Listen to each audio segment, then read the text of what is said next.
There's a line, often invisible but deeply felt, between loneliness and solitude. And for a woman with no friends, that line can become a battlefield. One side whispers shame and the other holds quiet strength. But before anyone can cross it, they must first understand the difference between the two. Loneliness is heavy. It presses against the chest like a weight you can't shake off. It doesn't just exist in an empty room. It follows you into crowded spaces, into family gatherings, into moments where laughter surrounds you but never includes you. For a woman with no friends, loneliness can feel like the echo of being forgotten. It's not about simply being alone. It's about feeling unwanted, unseen, uninvited. It cuts not because there's silence, but because there's silence where connection should be. She might scroll through her phone and see other women smiling together, celebrating birthdays, leaning on one another through heartbreaks, and she wonders what's wrong with her. She replays conversations in her head, questions her worth, and convinces herself that something inside her must be broken.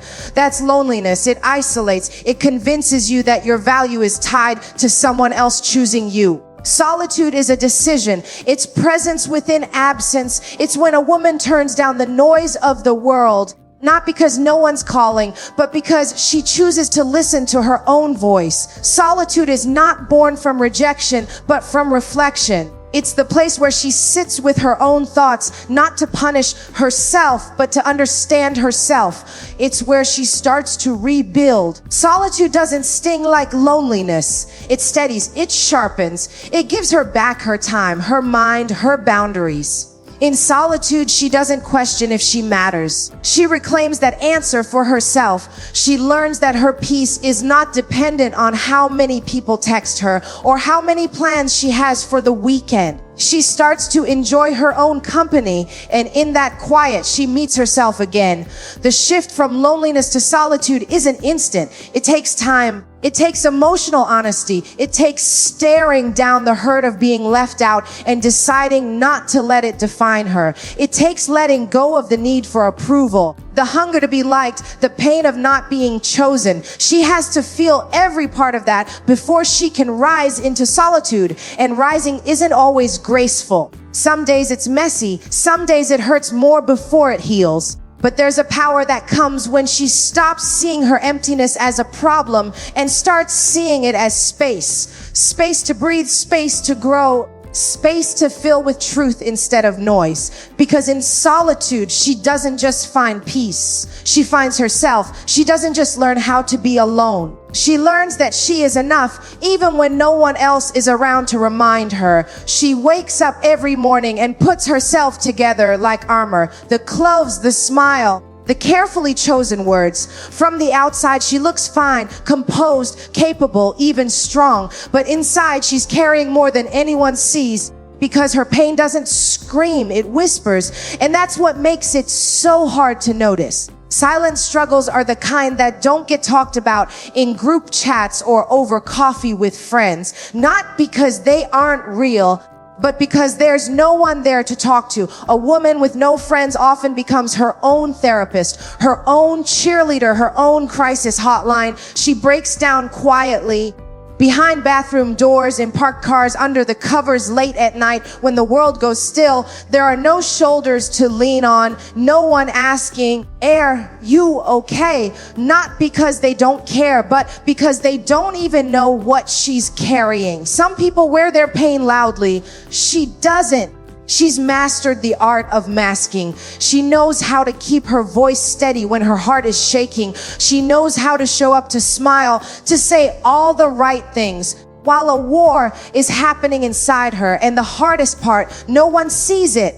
There's no applause for surviving the day when the battle is invisible. No comfort for tears no one knows she cries. She struggles with things people wouldn't expect. The ache of not having someone to call when she gets good news. The hesitation before she tries something new because there's no one to support her if she falls. The fear of getting sick, not just because of the illness, but because she'd have to face it alone. It's the loneliness of celebration and the loneliness of suffering. The silence that follows every, I wish I had someone. And then there's the shame, the quiet belief that her loneliness must be her fault. That if she were better, prettier, funnier, more interesting, someone would have stayed. That somehow she caused her isolation. She replays past friendships, wondering what she did wrong, even when she gave everything. That's the cruelty of silent struggles. They don't just hurt,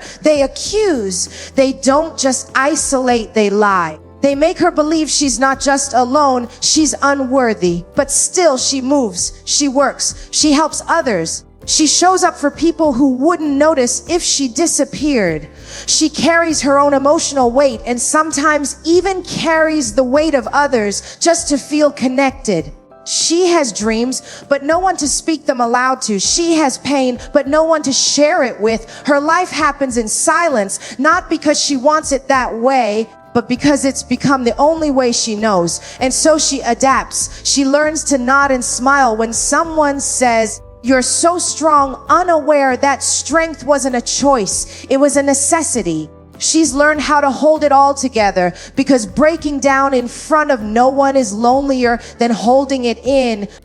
Before the silence, there was noise, laughter that felt real, conversations that felt safe, people who seemed like they'd stay. But that was before the judgment, before the rejection, before she realized that even good intentions don't always lead to lasting connections. Judgment doesn't always come with loud words or direct insults. Sometimes it shows up in the quiet pauses, the side glances, the subtle shift in tone when someone finds out who she really is or who they think she is. A single mistake, a misunderstood sentence, or even just showing too much of herself can trigger the exit. Suddenly, people pull away and she's left standing there, wondering what she did wrong. Again, for a woman with no friends, this isn't just about people walking away. It's about the emotional aftermath. It's the internal replay of conversations, the self-doubt that creeps in, the fear of showing too much next time. Rejection becomes more than a moment, it becomes a lens. Every interaction is filtered through it. Every new acquaintance is approached with caution. Will they stay? Will they leave? What version of herself is safe enough to show? She's been labeled before. Too sensitive, too much, too quiet, too intense, and labels like that stick. They shape how others see her and eventually how she sees herself. She begins to silence parts of who she is, not because they're wrong, but because they've been judged so many times. It feels safer to hide them. And it's not always strangers. Sometimes the deepest cuts come from people she trusted. Friends she shared secrets with, family who dismissed her pain. Rejection that comes from those who once embraced her feels like betrayal wearing a familiar face. It's not just that they left, it's how easily they did. It's how they made her feel like she was the problem. There's a particular kind of loneliness that grows from repeated rejection. It's not just being alone, it's anticipating abandonment. It's walking into new rooms already bracing for the moment she won't be accepted. So she stops entering those rooms. She avoids vulnerability. She becomes guarded, not because she wants to be distant, but because being open has cost her too much. Judgment has a way of distorting memory. She forgets the moments she was loved and only remembers the times she was left. She forgets the parts of herself that are worthy and starts focusing on what she thinks she needs to fix. It becomes a cycle. Hide who you are to be accepted, get rejected anyway, blame yourself for being unlovable. Even when someone tries to get close, she second guesses their intention. She wonders if they're just being polite. She doubts that they could truly want to know her because others didn't. And after a while, rejection stops feeling like an event. It starts feeling like a pattern, like proof. Not that people failed her, but that something in her must be inherently wrong. So she shrinks, she withdraws, and she tells herself it's better not to try than to be hurt again. When people talk about strength, they often picture boldness, loud voices, big wins, powerful stances. But there's another kind of strength, one that doesn't make noise, one that doesn't need recognition, the kind that grows in the quiet when no one is watching, the kind a woman discovers when she has no one else to lean on but herself. Inner strength is built in the silence after rejection. It's formed in the long nights when tears come and there's no one to wipe them away. It's in the mornings when she gets out of bed, not because she feels ready, but because life doesn't stop. She shows up, she handles her responsibilities, and she keeps going, not for applause, but because giving up is not an option she allows herself to take. A woman with no friends isn't weak. She may be isolated, but she's not broken. She's had to learn how to survive emotionally without backup. There's no one checking in on her, no one texting her to see how her day went. She's the one giving herself pep talks. She's the one picking herself back up after disappointment. She's the one finding meaning in moments no one else shares with her. Inner strength doesn't look like what the world expects. It's not flashy. It's not always pretty. Sometimes it's her taking a deep breath and walking into a room full of people she doesn't know. Sometimes it's her saying no to things that no longer serve her, even if it means being even more alone. Sometimes it's simply getting through the day without letting the weight crush her. There's power in knowing that your survival has nothing to do with anyone else's permission. She's learned that. She's learned how to stand her ground when people try to define her. She's learned how to rebuild after being broken. She's learned that resilience isn't something you're born with. It's something you earn through pain, through quiet victories, through every single time she wanted to give up but didn't. She stopped looking for saviors. She stopped waiting for someone to come along and rescue her from the heaviness. Inner strength has taught her that she is both the fire and the shelter, that no one is coming to fix what she has to face, that her healing is her own. And while it may feel unfair, it's also incredibly powerful. People don't see the miles she's walked emotionally. They don't see how many times she's had to forgive herself, encourage herself, choose herself. And maybe they never will, but she knows what it's taken to keep going. She knows how hard it is to face disappointment and keep her heart open anyway. She knows that strength isn't about how loudly you live, but how deeply you endure when no one's watching and nothing is easy. There's something deeply human about the need to be seen, not just noticed, but truly recognized. To have someone look beyond the surface and say, I see you. I hear you. You matter. For a woman with no friends, that kind of recognition is not just rare, it's often non-existent. And in that absence, something begins to wither, not her capabilities, not her intelligence, but her sense of worth. She can go through entire days without hearing her name spoken with warmth. She can walk into rooms where no one acknowledges her presence, where she becomes just another face, another body passing through. The world moves fast, and she's learned to move with it. But there's a quiet ache that grows every time she feels invisible. Not being seen doesn't just hurt. It disconnects. It makes her question whether she's real in the eyes of others or just background noise in a life filled with louder, brighter people. Being seen isn't about vanity. It's not about needing validation in the form of compliments or attention. It's about connection. It's about having someone who notices when something's off, someone who picks up on the change in her voice, the hesitation in her smile, the silence where there used to be words. It's about having someone say, you don't seem okay. Talk to me. For many women without friends, that kind of intimacy doesn't exist, so they carry the weight alone.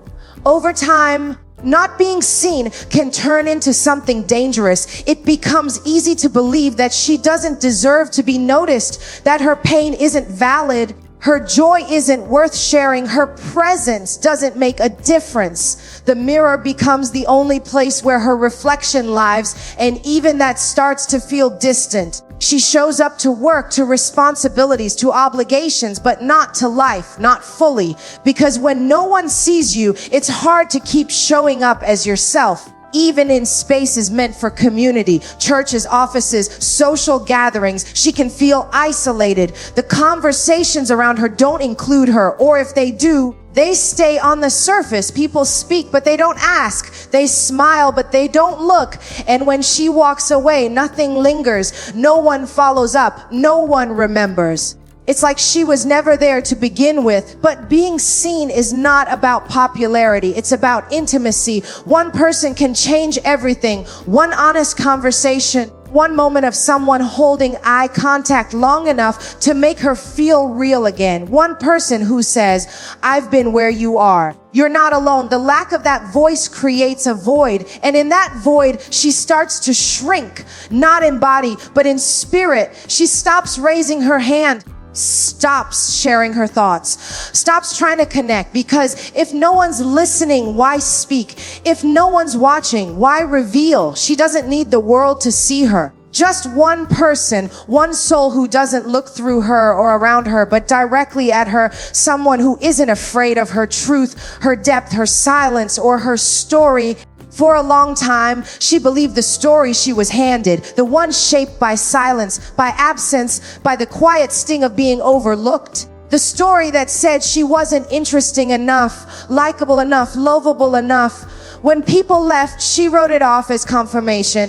When she sat alone at lunch, or went weekends without a single call or message, she internalized it. She made it mean something about her, not about circumstance, not about timing, about her worth. That's how most narratives begin, not with facts, but with feelings, with assumptions built in the dark corners of rejection. She convinced herself she was invisible, and so she began to act like she was. She avoided speaking up. She held back her truth. She dressed to blend in, spoke to please, and shrank in the presence of others. The world didn't tell her to do that. Her story did. A story she didn't write, but one she had lived so long. It felt like the only truth that existed. But there comes a point, sometimes quietly, sometimes through the force of pain, when a woman begins to question the script. She starts to separate what actually happened from what she made it mean. Maybe they left, but that doesn't mean she's unworthy. Maybe no one checked on her, but that doesn't mean she's forgettable. Maybe she's been alone, but that doesn't mean she's broken. Slowly, she realizes the story isn't final. It's just familiar, and familiarity isn't truth. Rewriting the narrative doesn't require a sudden transformation. It begins in fragments. In the moment she chooses to show up to the gathering, even if she feels out of place. In the moment she speaks her opinion, even if her voice shakes. In the moment she walks past the mirror and doesn't flinch at her own reflection. She starts to choose different meanings, different words. She stops asking, "Why doesn't anyone love me?" and starts asking, "What do I need to love about myself right now?" The rewrite is difficult, not because she isn't capable, but because the old story is so deeply ingrained. It was her protection, her explanation for the pain. Letting it go means facing what's underneath: disappointment, loss, fear. But she faces it anyway. She begins to write with intention, this time with her own voice. This time not as a side character in someone else's story, but as the central figure in her own. She doesn't erase the past. She doesn't deny what happened, but she reframes it. She stops seeing herself as the woman nobody wanted and starts seeing herself as the woman who outgrew the places that couldn't hold her. She stops carrying the belief that silence equals shame and starts seeing it as space for clarity. With every sentence she rewrites, she becomes more of who she really is, not the version edited by pain, but the one defined by choice, courage, and a vision of something better. So if you see a woman walking alone, don't assume she's broken. Don't assume she's bitter or cold or hard to love. Behind her silence is a story. Behind her strength is a struggle. She's walked through loneliness, battled rejection, carried wounds no one asked about. And still she stands. She didn't choose isolation, but she chose not to be destroyed by it. Yes, she has no friends, but she has something even more powerful. She has herself. She's learned to be her own peace in the chaos, her own comfort in the pain, her own voice in the silence. She's rewritten the story they tried to leave her with, and in doing so, she's become something unshakable. A woman like that doesn't need a crowd to be complete. She doesn't need applause to know her worth, because the truth is, some of the strongest women you'll ever meet are the ones who stood alone and never stopped rising.